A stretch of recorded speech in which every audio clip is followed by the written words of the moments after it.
My name is Lalita. Welcome to my channel. Here we do divinely channeled readings, light language activations through music and transmissions, touch on ascension topics, anything and everything to help you keep aligned with your soul purpose and path, everything that you would need to know to master your mind so you can literally manifest the life that you deserve.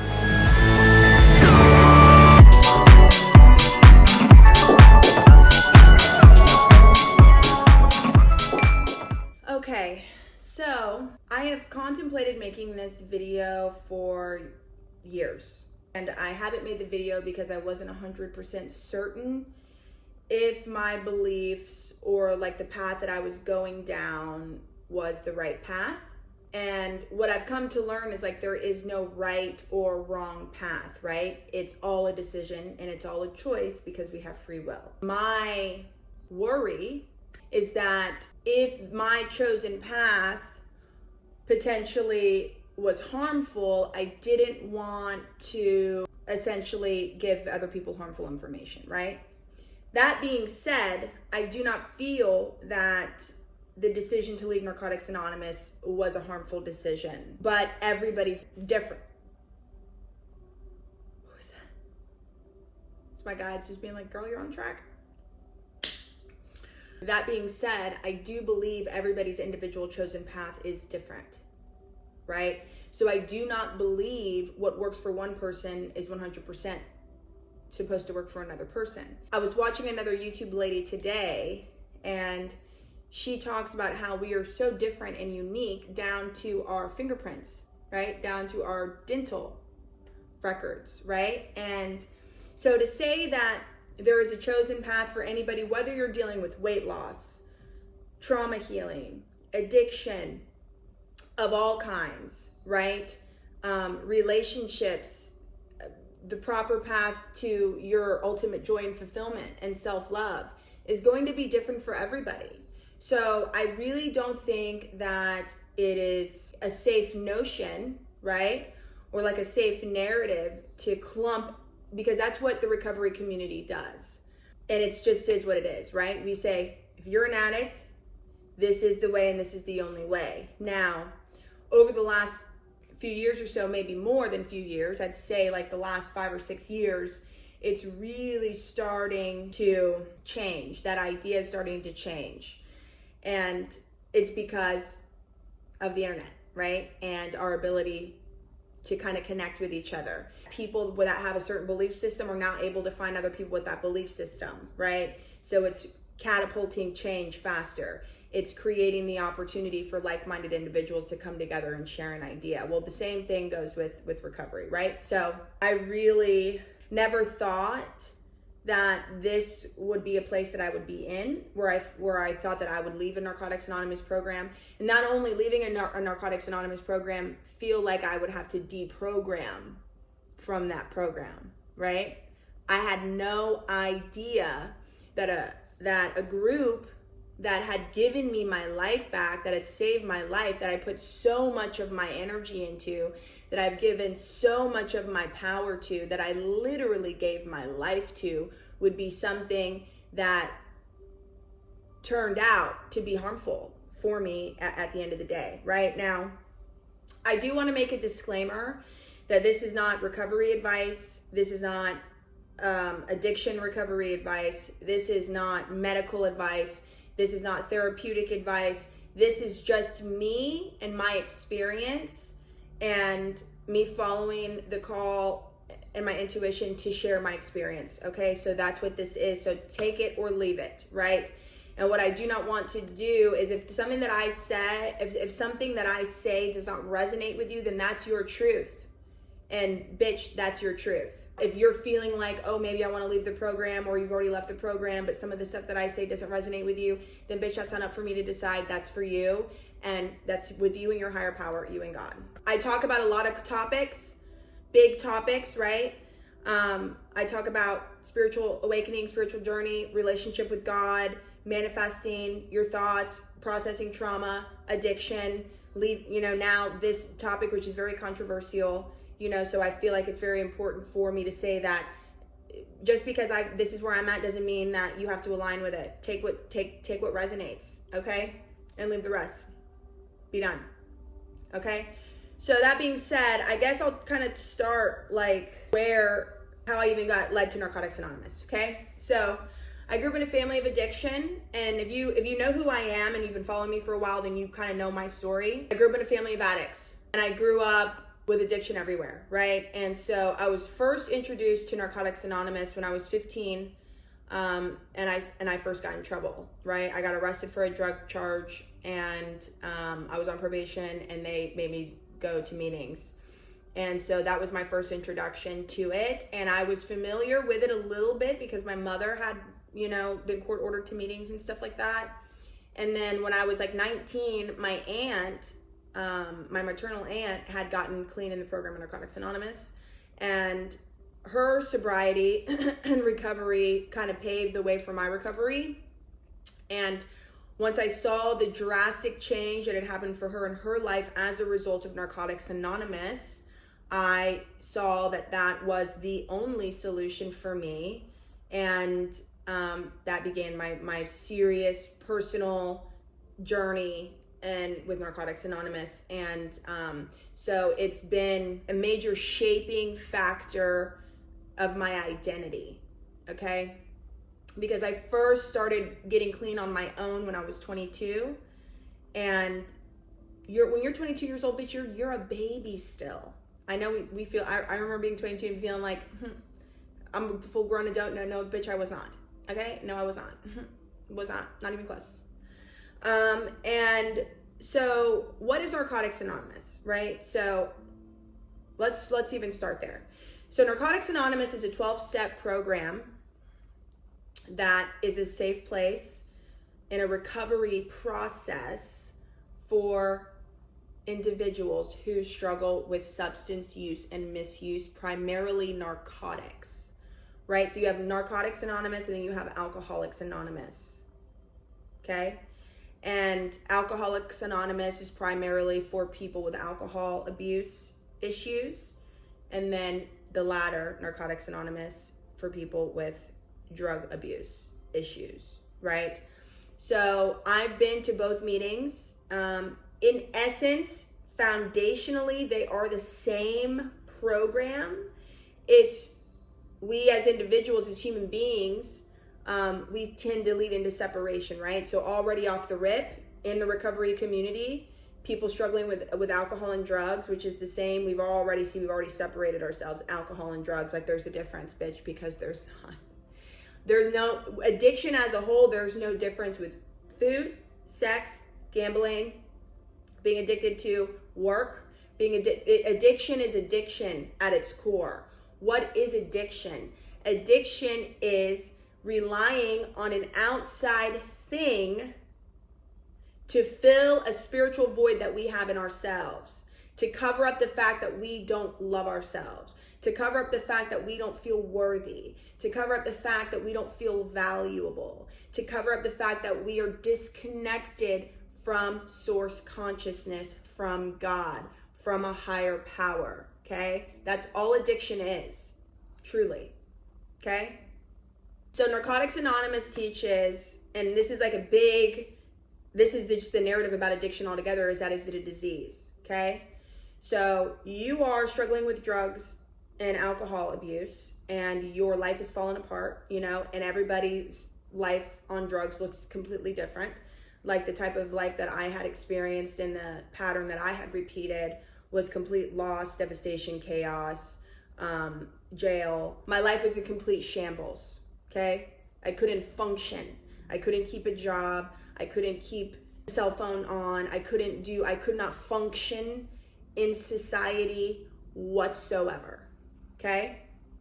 And so entering a program, you're sitting with a lot of people that have experienced the type of, life that you're just coming out of, or just literally in still, and they are recovered, right? Now, what I believe is where the issue starts, right? Which you don't know, because when you're coming off of drugs, or when you're trying to get off of drugs, the level of desperation that you are in, bitch, like, you are willing to believe anything that is told to you.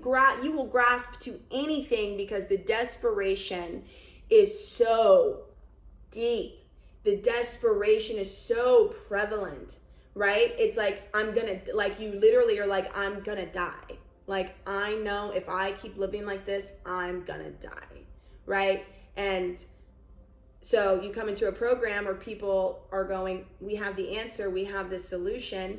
And not everybody's story is the same, but I'll just speak for myself.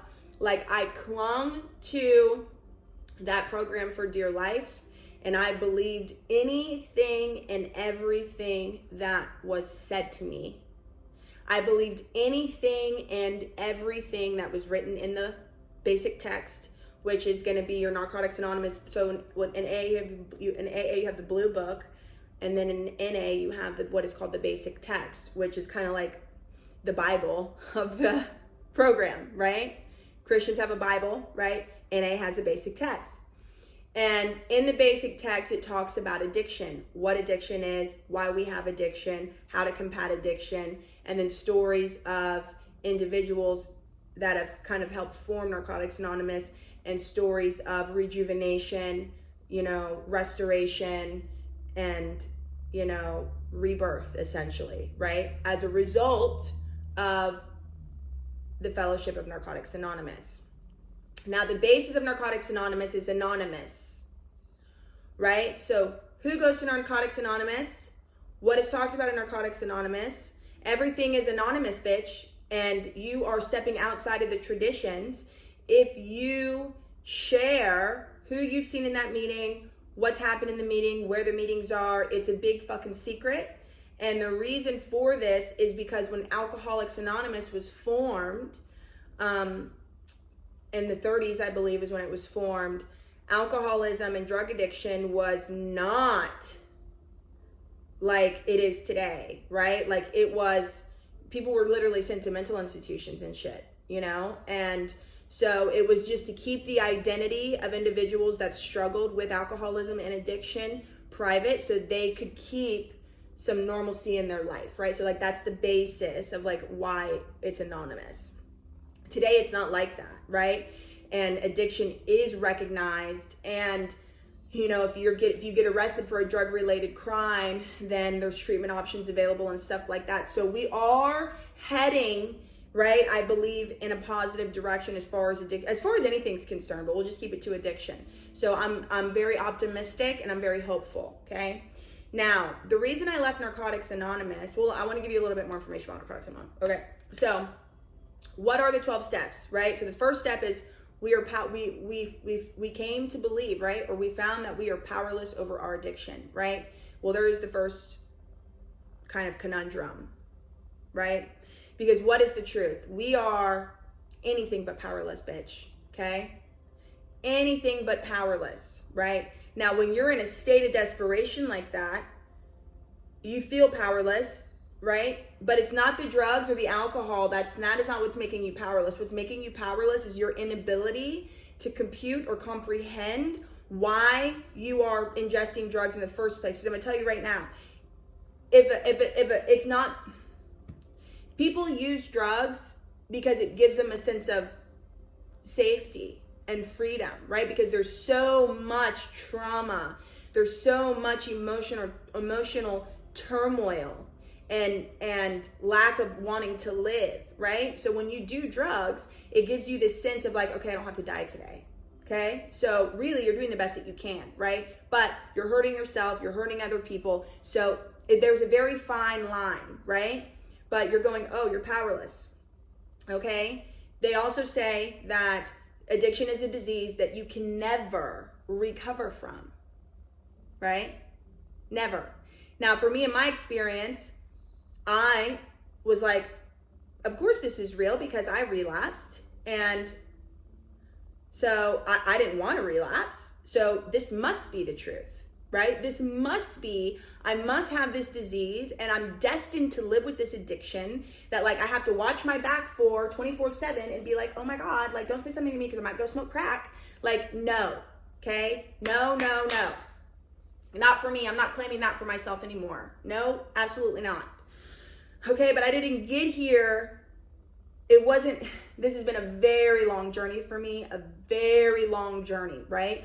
Because what is this about for me? This is about uncovering the layers and the aspects of myself that don't feel good enough, right? And what I found is in Narcotics Anonymous, the underlying idea is that you are not good enough. You don't know how to make decisions. You are powerless, right? And let me just say this too. I do not believe, I really don't believe that harm is intended. I don't believe that. I believe that we are people and we are all trying to do the best that we can where we are, figuring out what it means to heal and what it means to be human and what it means to work through, this life and work through the pain that a lot of us have experienced, right? And so I believe that the foundation and the formation of these 12-step programs was to help people, and it has kind of been pushed to kind of keep people a little bit sick, but that's a whole nother, we'll talk about that in another video.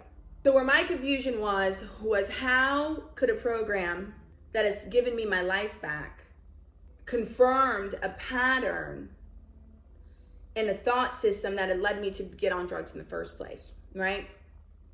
And then that's where we can kind of talk about vibrational, right? And how we're creators, because we are only a vibrational match to what we believe we are capable of. Understand? Because there's many people that have struggled with substance abuse and alcohol abuse, that have gotten clean and sober without a 12-step program, without ever stepping foot in a 12-step program, that do not believe that they suffer from a disease, that have suffered the same type of consequences that myself and other people that I know have suffered, and they are living beautiful lives today, okay, without a fellowship. Now, according to Narcotics Anonymous and Alcoholics Anonymous, that is not possible, okay? They say that it's impossible to recover without a 12-step program. And then they also say that if you do not go to meetings for the rest of your life, that you are destined to relapse and ruin your fucking life and end up in jail or die. And as I'm speaking this right now, it just sounds ridiculous. It sounds so limiting to me. It sounds so limiting. And our spirit will always tell us, right, what is real and what is true, right? But after all, we are here just to have an experience.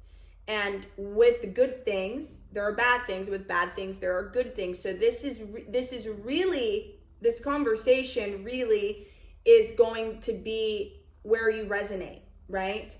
And so when I got into Narcotics Anonymous, I was involved at every level that I could get in, that I was aligned to get in. I'm really not a politics type of bitch. So I was not interested in like treasury and like, getting in the, I just was not interested in the politics aspect. But from a service standpoint, I was very involved. I chaired meetings. I did H&I, which is hospitals and institutions, which is where I would bring a meeting into jails or rehabs. And I felt very called to do that and kind of share my message. And I sponsored women, and I did step work regularly, and because I'm all about self-improvement, and it was a very pivotal part of my life. And I was very proud to be a member of Narcotics Anonymous, and I was very proud to be abstinent, and I was very proud to have found this program and the people that I found in this program. So where it kind of turned south for me was when I started social media. Okay, so I started social media, and myself and two other girls, and there was three of us, and one of the girls that was kind of in our group, like the second I moved stuff over to TikTok and like started a clothing line, she kind of like exited out of what we were forming. And then it was just me and Ashley, right? And we started a clothing line. It was called Recovery Life Apparel. And it was basically just like a clothing line repping recovery, bitch. You know what I'm saying? The end. When I started social media and I started this clothing line, well, first let me tell you this. So I'm a very social person. I'm literally an influencer. Hello, get on my face. And I had a lot of friends, right? And friends in the program. And a lot of people, I threw a lot of parties at my house. I was invited to a lot of parties. I was in the mix, bitch. I was very involved, okay? And that was just, that was my life, And when I started social media, I was not expecting the type of loss that kind of happened almost immediately. And so I'm not going to say that it's, this is that. Like, I'm not going to say that, because whether I was in the program of Narcotics Anonymous or not, this is just what happens. When you start to reach beyond your current vibrational state, the people that are existing at that vibrational state with you, if they're not ready to face their fear and take leaps, and like they're going to get left behind. You know what I'm saying? And it doesn't always feel like, okay, gotta leave you behind. No, it's very messy. It's very painful. You don't know what's going on. You're very confused. You're going, what the fuck? You know what I'm saying? And as you grow, then you start to go, oh no, this is just what's happening. And you make your peace with it, and it just is what it is. That made me, but because of that happened, because I didn't understand how I was so passionate and full of love and service and life for the recovery community, for my own recovery, that I wanted to create this clothing line and start the social media and just kind of share on a public level, and just my love for the life that I had received because of recovery. And, now I'm like blossoming, and my artistic self is starting to come out, an aspect of myself that I'd buried so deep, that I denied. And so when I came out with this clothing line, I was completely outcasted. I did not see it coming. Ashley was too. I just did not see it coming, right? And I had people texting me, like telling me that I'm taking advantage of people, that I just got called the worst things you could think of, right? By multiple people, and by people that were very high up and very well respected individuals in the Narcotics Anonymous community.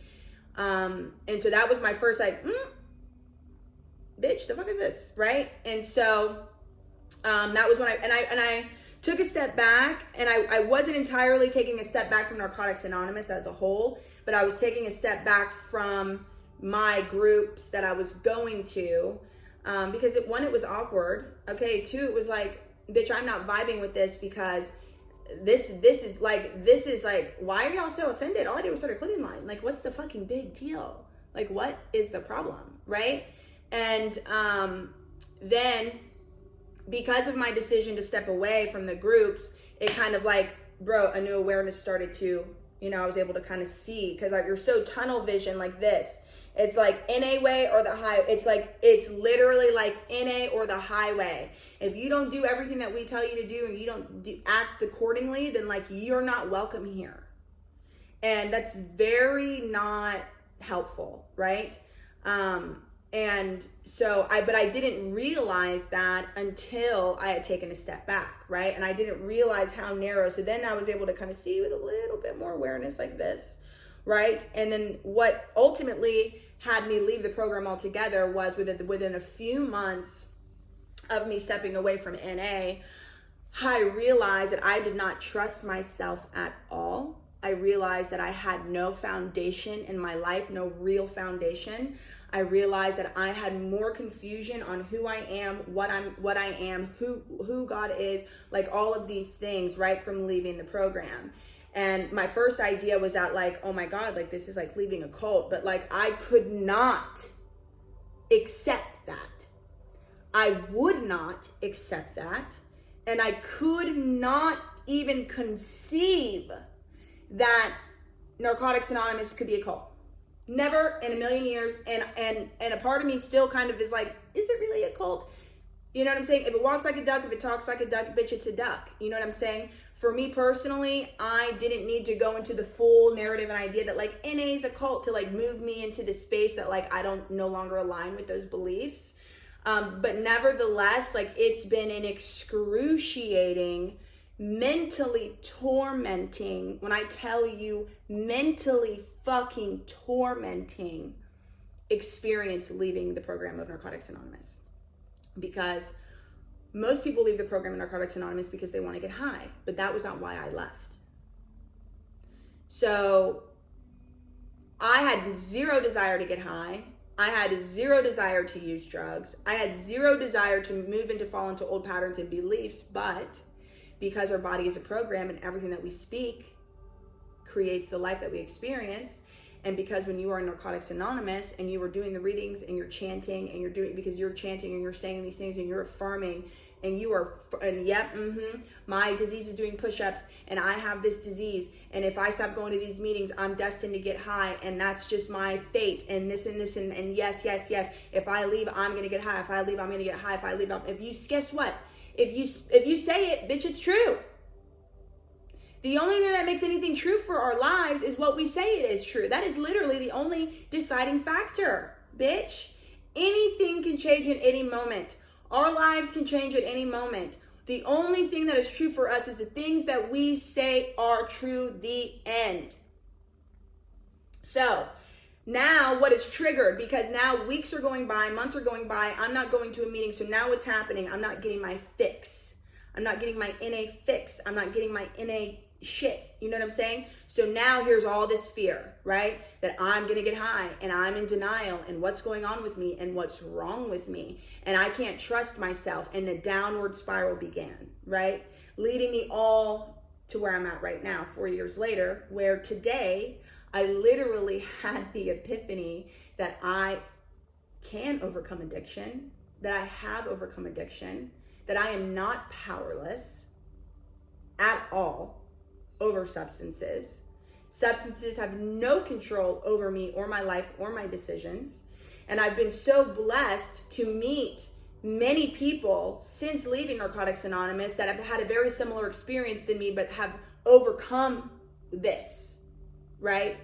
So what has triggered that is I drink kratom and kava, because Narcotics Anonymous is abstinence only, right? So what did I do? I based my entire value, and most of us do this, which is why relapse happens, right? If you don't feel good about yourself, or you don't feel worthy, or you don't feel valuable, like, bitch, you're not going to treat yourself the way you need to treat yourself. And not only that, you're going to want to run away from that, right? And what's a good way to run away from that is to put a shit ton of drugs in your body and just pretend you're not thinking what you're thinking, because all the thoughts going, go, shh, and it stops.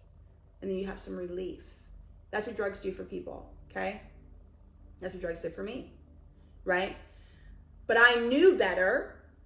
Not only that, the desire to use had been completely removed from my spirit, and it has never come back, right? Even with being out of the program for 4 years, it just has not come back. The end, period, the end, right? And because I drink kratom and I drink kava, right, by a choice, right? So I have ADHD, and I've been treating my ADHD with Adderall for almost a year now, right? And I was not even able to allow myself to fully be consistently on my medication because of the programming of Narcotics Anonymous, right? The fear, the utter sheer terror and fear, right? Which can be a good thing, right? Fear can be a good thing. Fear has its place, bitch, right? Fear has its place.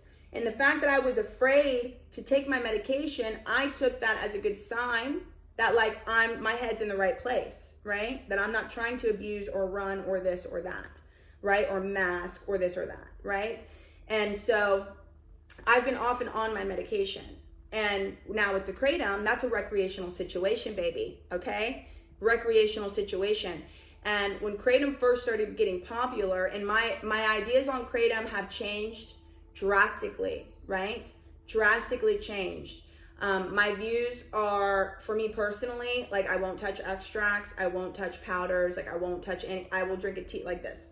I will drink a tea that is like a very low dosage just because I know my history and habits. But what is that doing? That's limiting myself. That's limiting myself and keeping myself stuck in an idea and a construct that just because I was one way at one point in time and that means I'm going to be like that for the rest of my life. And I've learned that that is a very, very toxic thought process. That is a very limiting thought process, because how you do one thing is how you do everything. Do you understand? It's how you do, I'm going to say it again. How you do one thing is how you do everything. Okay? And so if that's true, then that means I'm destined to be poor for the rest of my life. That means I'm destined to like not be responsible. I'm destined to do all these fucking things, right? And one thing that the Narcotics Anonymous, it doesn't truly liberate you. It just puts you in remission. And it doesn't just put you in remission from your drug abuse. It puts you in remission from all of your behaviors and patterns, right? So if you're an irresponsible person, if you were a person that like couldn't show up for people, if you were a person that like took advantage of people, if you were a person that like didn't take care of your children while you're on drugs, if you were a person that like did all of these behaviors, right, on drugs, right? Because it's like, okay, I wasn't that person. I am not the person that I was on drugs. But if you leave this program, you might just be a piece of shit. You know, it's not really worth the risk. So you should just stay right here in this program and make sure that you, as long as you're here, you're safe, which is not true. It's not true. It's just not true. For me, it wasn't true. And because I believed that, I did not allow myself to grow and expand because I was self-deprecating and shame, right? So I started drinking kratom. Completely, like after I was like, absolutely not. If you drink kratom, I'm gonna tell you what type of person. Listen, you got Bible thumpers, and then you got NA thumpers, baby. And I was an NA thumper. I was a abstinence or die. Nobody needs MAT. Nobody needs Suboxone. Like, this was the type of person I was. These were my beliefs. Okay, until I was talking to an individual outside of Narcotics Anonymous, a very young kid who was on MAT, right? Suboxone. And he was clean, bitch, for a year and a half. And everyone was pressuring him to get off, saying that he wasn't really clean and he wasn't really trying and this and this and that. And because so many people were telling him, like, yeah, you really should get off. You really should get off. You really should get off. You don't need it. You don't need it. So he got off prematurely. And then guess what? A week later, he fucking overdosed and he died. Okay. So that incident changed my beliefs on MAT. And I said, wait a second. Just because I didn't need MAT, you know what I'm saying? Nothing is the same for everyone. And I think that is kind of like the moral of the story for me, right? And then kind of sharing how the program has kind of kept me sick. It kept me sick, bitch. It kept me thinking I couldn't trust myself. Because you're literally taught you can't trust yourself. You don't know how to make decisions. That's what they tell you. And you go, no, I don't. I don't know how to make decisions. I don't know what I'm doing. Help me. Right? And that's okay in the beginning, but not for a lifetime. Where's the empowerment? Okay? What? That is so far from the truth. It is so far from the motherfucking truth, bitch. Nothing about us is powerless. Nothing about being a human is limiting. Nothing about our existence is limited, constricted, permanently diseased. It's just not the truth. Okay? Also, understanding that what you have to believe and what works for a time doesn't necessarily, we evolve, right? So this is not just a conversation about Narcotics Anonymous and about addiction. This is a conversation about what it is to be a human being and the capability of the mind and the capability of the universal consciousness and the true help and assistance that we have and the miraculous power of our bodies and the miraculous power that we are. Period. Right? And today I was really able to finally believe, because this is an idea that I have considered. Maybe I don't have to always be an addict. Maybe I can overcome this, right? But it's not that simple, right? But it's also okay. And a lot of the reason why I haven't shared it is because I was afraid to mislead people, right? Or share information that people were not ready to receive yet. Because this idea that I'm sitting in right now, also 10 years ago, when I started to understand this information, maybe not even understand, I don't want to say that. When I started to get introduced to this information of like, we create our reality and our mind is powerful and maybe we're not as limited as we believe. I took that and in my spirit, it resonated as true, but I wasn't willing to do the work to uncover or even understand that I had to do the work. And so what happened? I took that information and I was completely self-destructive with it, right? So then it created this fear that I can't share the truth with people. I can't share the truth because what happened to me, right? But I also learned that if that does happen, then that's a part of your experience and that's a part of your path, because without that experience for me, there were so many lessons that I had to learn through my self-destruction that I would have never learned otherwise. And what does it do? It takes the responsibility off of me because it's not my responsibility. It's not, right? What is my responsibility? To share what I've been through and to share where I'm at, right? And help whoever, God, God, the universe, I call it all different types of stuff, the power that I believe that it flows through me, within me, and all around everything that I connect to and co-create with, the relationship that I have with divine intelligence and just following my intuition. So my intuition was to make this video, right? But I wasn't ready to make this video 3 years ago, 2 years ago, last month, yesterday. I was not, okay? And I'm just so grateful for the liberation that I feel and the acceptance, because what was the turning point for me today was that I had to accept that I had cult programming. I just couldn't accept it, right? But that's what it is. It's cult programming. The end, right? I don't believe it's an intentional cult. Maybe it is, okay? I don't believe it is. That's just my beliefs. And I also believe that the program can help people. So it's kind of like what the fuck, But in the long term, I don't believe it's helpful, at least for me, right? And just a little bit about my personal story, watching, right? Because what have I tied? I've tied success, the ability to be stable, the ability to be blessed, right? With abstinence. Because of Narcotics Anonymous, right? If you're not completely abstinent, then you are fucked. And that's kind of a shared narrative. What makes that harmful is our thoughts create reality, okay? So that's my piece that I have to share. If our thoughts create reality, and I believe that if I'm not 100% abstinent, that nothing that my efforts go to will be fruitful. I will be punished, essentially, right? Not a conscious belief that, if I'm not abstinent, I will be punished. But if I'm not abstinent, then my life is not going to work. Then guess what? That's what happens. Because why? Our thoughts create reality. But I couldn't get to that core belief because I was refusing to believe that Narcotics Anonymous had anything to do with that, which it didn't. Right? It was my participation in Narcotics Anonymous that contributed to my own thoughts and beliefs. NA is just existing. But I was attracted to NA because I was in a state vibrationally where I wasn't good enough. I couldn't trust myself. I couldn't make decisions. I couldn't trust myself. And that was a fundamental belief that I had generated on my own based off of my own behavior, my own patterns, and repeating the cycle of my parents. So when I went into Narcotics Anonymous and they're going, you can't trust yourself, I was going, oh my God, they understand me.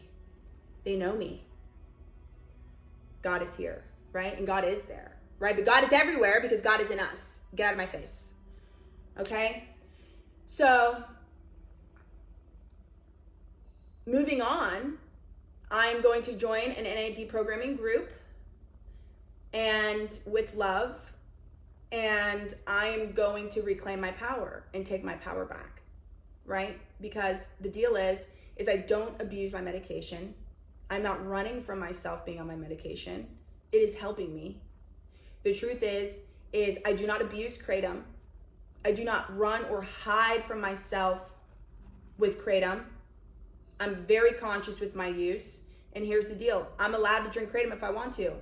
You know why? Because why not? Why not? I have a zero desire, as I sit today, I have a zero desire to drink alcohol. Why? Because alcohol is poison to our bodies. I have a zero desire to smoke crack because literally, for what? You know?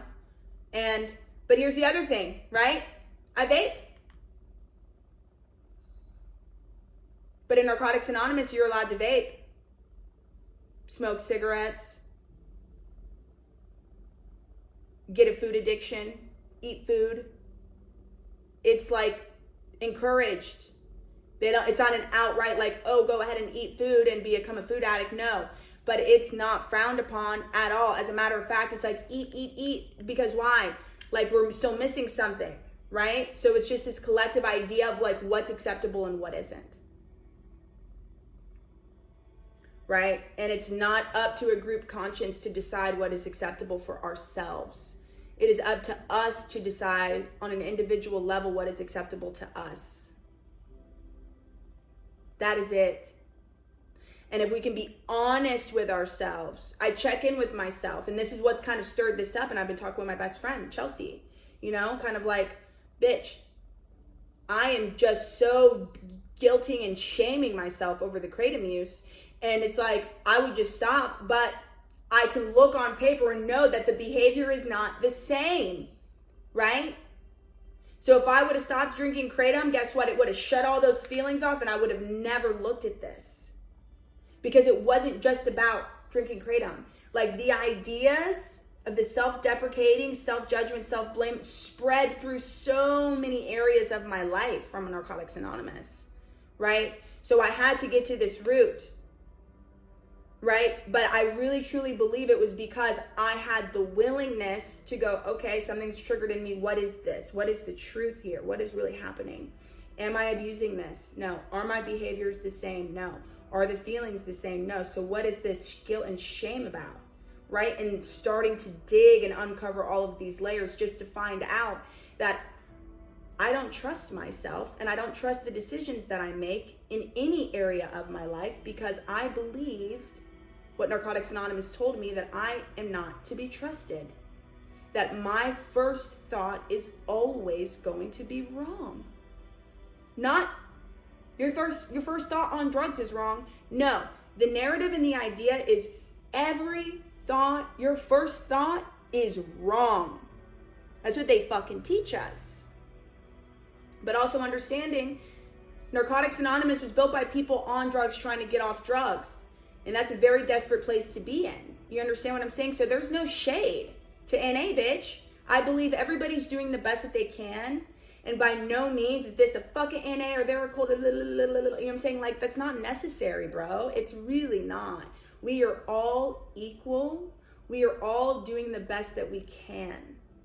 Even people at the highest levels of corporate, everybody's just doing the best that they can. Okay, that's a hard pill to swallow because it's hard to take responsibility for your actions, right? But the second you can start to just take accountability for yourself and what you're doing, the easier it is to identify and see everybody else the same as you. Just everybody is just trying to be okay, and everybody's just trying to make the best decisions for them in the moment, okay?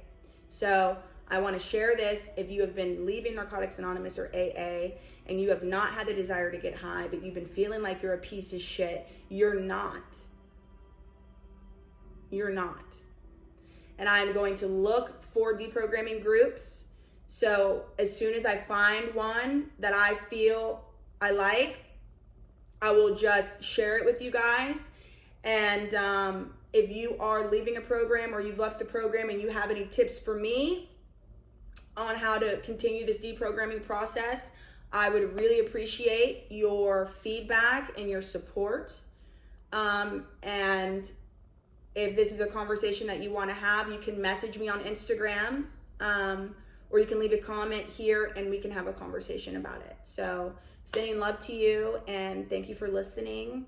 And this is a brand new channel that I just started. So if you like my content, feel free to check it out, and please subscribe. Follow and subscribe, bitch.